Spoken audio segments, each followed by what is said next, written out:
Mais de metade das linhas de comboio está em mau estado. A conclusão está num relatório da empresa Infraestruturas de Portugal. O troço entre Gaia e Ovar foi considerado o mais problemático. A repórter da SIC, Cristina Freitas, esteve num dos pontos da linha.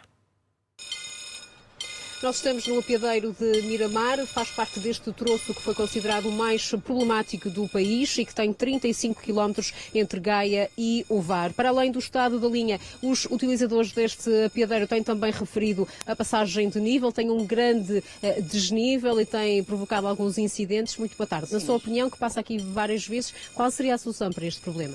A solução é, como disse a menina, era uma ponte aérea, não é? Para os carros, para os peões, porque já se deu aqui grandes desgraças, não é? E com isto é muito problemático, não é? A segurança dos peões, nomeadamente, está em causa, na sua opinião? A minha opinião, exatamente, é isso, que realmente era a melhor solução, era essa. Não vejo outra solução. E em relação ao estado da estação e da linha, frequenta o comboio? Sim, sim, sim. Eu, como vivo aqui, normalmente quando vou ao Porto, não é? E é complicado, os horários mesmo são complicados. Preocupa o facto desta linha estar na mais perigosa do país? Acho que eu vou dizer à menina, esta é muito perigosa, vou-te dizer, muito perigosa. Muito obrigada. Fica a opinião deste utente que então frequenta o comboio várias vezes aqui no apiadeiro de Miramar. Como eu dizia, muitos condutores têm-se queixado também do estado desta passagem de nível. Há um claro desnível do chão, há também alguns problemas no pavimento e por isso os carros têm que fazer uma manobra delicada para conseguirem passar sem problemas. É um apiadeiro e uma passagem de nível com muito movimento, embora aqui só parem os comboios suburbanos. A verdade é que é uma das linhas com mais tráfego e, portanto, a passagem de pessoas e de carros é também muito frequente. E, como eu dizia, este relatório posiciona então esta linha, o troço entre Gaia e Ovar, como um dos mais problemáticos. Nós, a olho nu, não conseguimos verificar danos nos carris, mas o relatório da Infraestruturas de Portugal classificou esta linha com 1,9 valores, numa escala de 1 a 8, e, portanto, considerou de mau o estado desta infraestrutura ferroviária. António Brancanes dos Reis é o nosso convidado esta tarde, neste jornal, é o presidente da Associação dos Amigos dos Caminhos de Ferro. Muito boa tarde. Isto é só falta de investimento, portanto, os problemas estão identificados. A Infraestruturas de Portugal fez um relatório. É falta de investimento? E desde quando é que não se investe? Que problema, que dimensão de problemas estamos aqui a falar? Os problemas a que temos assistido nos últimos tempos acabam por ser o corolário de décadas de desinvestimento nos caminhos de ferro. Paradoxalmente, em favor, muitas vezes, daquilo que foi o boom das autoestradas. O Estado português descurou muito o aspecto dos caminhos de ferro, que são, no fundo, um instrumento fundamental no que se reporta ao ordenamento do território e também com impactos económicos em termos de desenvolvimento do tecido social e económico e também potenciador das exportações portuguesas.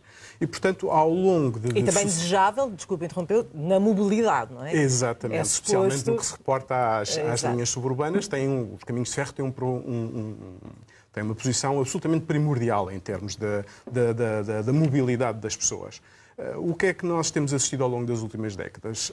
A um sucessivo desinvestimento ao longo de várias gestões, da gestão de vários governos, em que... E não só da crise? Não só da crise, mas uma situação que foi agravada exatamente no período da crise, em que temos uma infraestrutura já bastante antiga, desenhada no final do século XIX e início do século XX, que se encontra desajustada àquilo que é a realidade portuguesa. Ora bem, qual é a questão? A questão é que esse desinvestimento tem naturalmente as consequências a que temos assistido. Embora ao longo destas décadas em que houve desinvestimento tenha havido muitas vezes grandes promessas relativamente a investimentos na nossa infraestrutura ferroviária, ela não se concretizou na maioria das vezes. Ou, concretizando-se, concretizou-se de uma forma, enfim, menos eficiente ou que se traduziu em resultados menos visíveis para os seus utentes, sejam passageiros, sejam, obviamente, o transporte de mercadorias. Mas quando fala numa linha desatualizada, uma linha que foi desenhada, como dizia, no século XIX, o que é uma linha moderna? Como é que se pega nesta estrutura que nós temos, na linha que nós temos, e se moderniza, e se investe à séria e se torna numa alternativa às autoestradas e aos custos que implica? A nossa situação é uma situação paradoxal, Porquê? Porque em termos daquilo que são os equipamentos de segurança ferroviário, a nível de sinalização, controle de circulações, etc., nós estamos absolutamente modernizados. O nosso calcanhar daquilo é exatamente a infraestrutura, isto é, as vias propriamente ditas. Ou seja, no que diz respeito à segurança, que é o que preocupa as pessoas no imediato, não é? A segurança.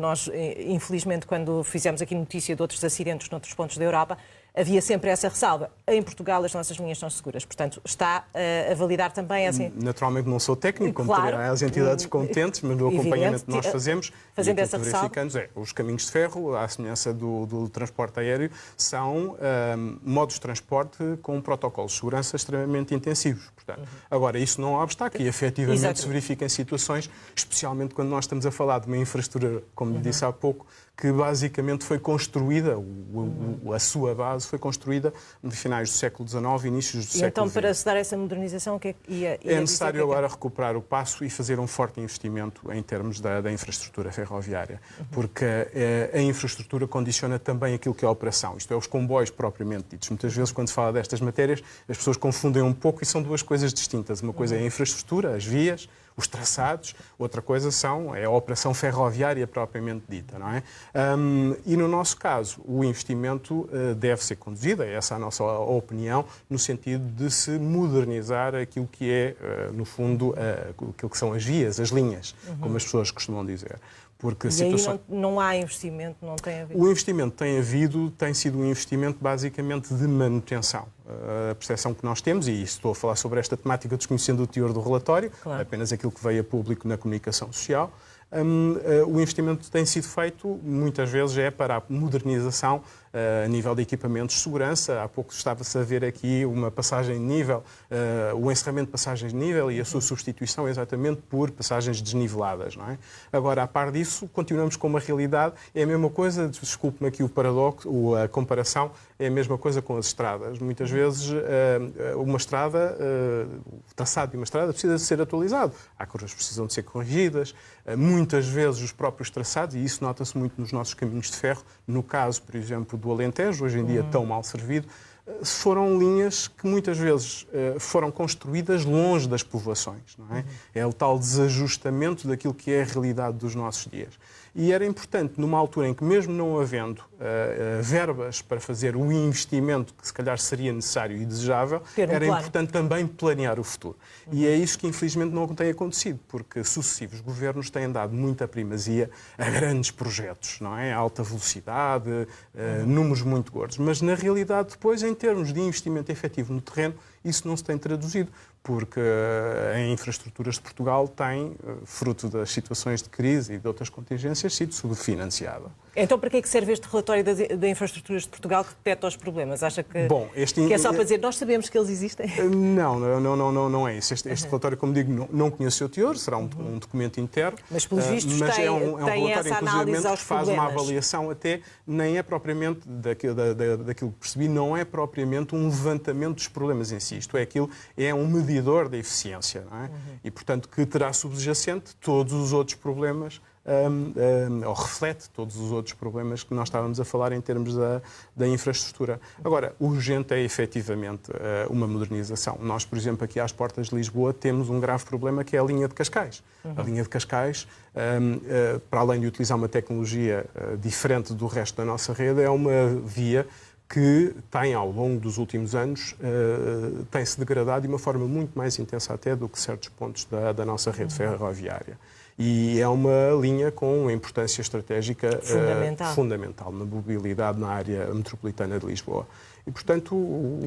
Pois, a minha questão aqui, e eu estava a perguntar nesse sentido, porque se por um lado dizemos que os comboios é uma boa forma de passar do ponto A ao ponto B, não sobrecarregando as estradas, não sobrecarregando o trânsito, por um lado verificamos que há essa falta de investimento que detecta. Há aqui uma contradição entre... O problema, se me permite, tem a ver também com o volume de investimento. É que o quilómetro, o custo por quilómetro de cada quilómetro de ferrovia é extremamente elevado. Muito mais caro que uma estrada. Muito mais caro do que uma estrada normal. Mas mais barato. Mas mais barato e muito mais eficiente, acima de tudo, não é? E mais seguro. E mais seguro também. É essa a mensagem, porque no meio disto tudo é importante ressalvar, quer dizer, os caminhos de ferro continuam a ser uma forma segura de transportar pessoas e mercadorias. Muito obrigada pela sua participação Obrigado neste pelo convite jornal à em que PAC. falamos da segurança e também do desenvolvimento e modernização dos caminhos de ferro de Portugal, partindo deste relatório do Gabinete de Infraestruturas de Portugal. O Governo promete tolerar